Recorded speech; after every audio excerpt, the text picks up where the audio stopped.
Vous recevez des allocations d'insertion ou vous pensez en faire la demande bientôt? Attention, à partir du 1er mars 2026, de nouvelles règles entreront en vigueur. Si vous bénéficiez déjà d'allocations d'insertion ou si vous introduisez votre demande avant le 1er mars 2026, des mesures transitoires sont prévues. Nous allons vous présenter ces mesures transitoires. Elles sont réparties en 3 situations, selon la date à laquelle vous avez bénéficié pour la première fois des allocations d'insertion. Pour chacune de ces 3 situations, une vidéo spécifique est disponible. Dans cette vidéo, nous expliquons ce que les mesures transitoires signifient pour vous si votre date d'admission se situe entre le 2 janvier 2023 et le 1er janvier 2025. Si vous avez une autre date d'admission, vous êtes donc dans l'une des 2 autres situations. Dans ce cas, regardez la vidéo qui correspond à votre date d'admission. Vous ne savez pas quelle est la date de votre admission? À partir de la mi-septembre, vous recevrez une lettre de l'ONEM appelée lettre d'avertissement. Elle vous sera envoyée par la poste ou dans votre e-box, c'est-à-dire la boîte mail sécurisée créée par la fonction publique. Dans ce courrier, vous y trouverez la date de votre première admission. Vous saurez de la sorte à quelle date vous avez été admis et dans quelle situation vous vous trouvez. Si vous avez été admis entre le 2 janvier 2023 et le 1er janvier 2025, peu importe la date de votre admission durant cette période, votre droit prendra normalement fin le 31 décembre 2025. Par exemple, si vous avez commencé à bénéficier d'allocations le 1er mai 2023, la fin de votre droit est prévue au 31 décembre 2025. Selon votre situation, ce droit peut toutefois être prolongé jusqu'au 31 décembre 2026 au plus tard si vous avez eu certaines activités avant le 1er janvier 2026. Par exemple, vous avez travaillé.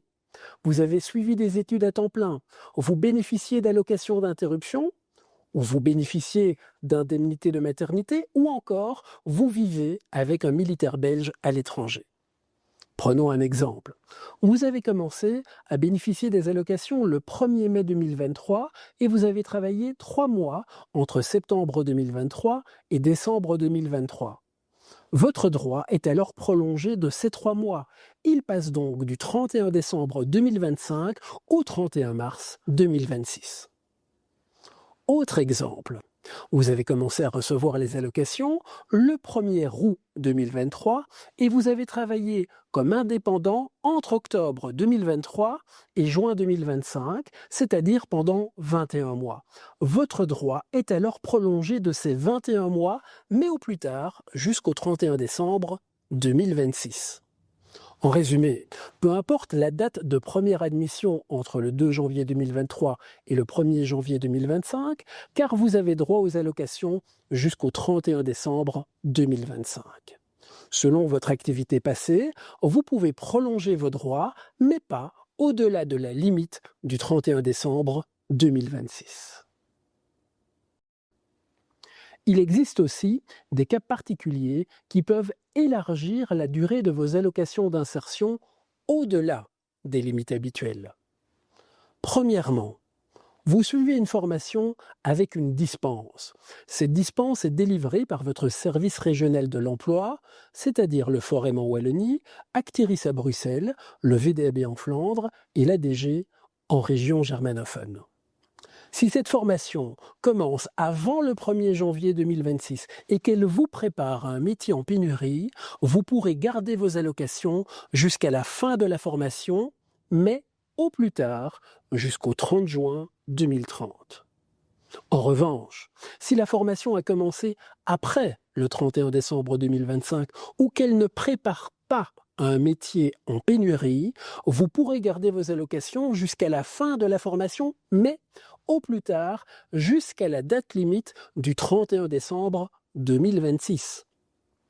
Enfin, vous travaillez à temps partiel avec une allocation de garantie de revenus? Oui, si c'est votre cas, et si vous travaillez au moins à mi-temps, c'est-à-dire 19 heures par semaine, ou la moitié de l'horaire à temps plein dans votre entreprise, vous conserverez vos allocations jusqu'à la fin de ce travail.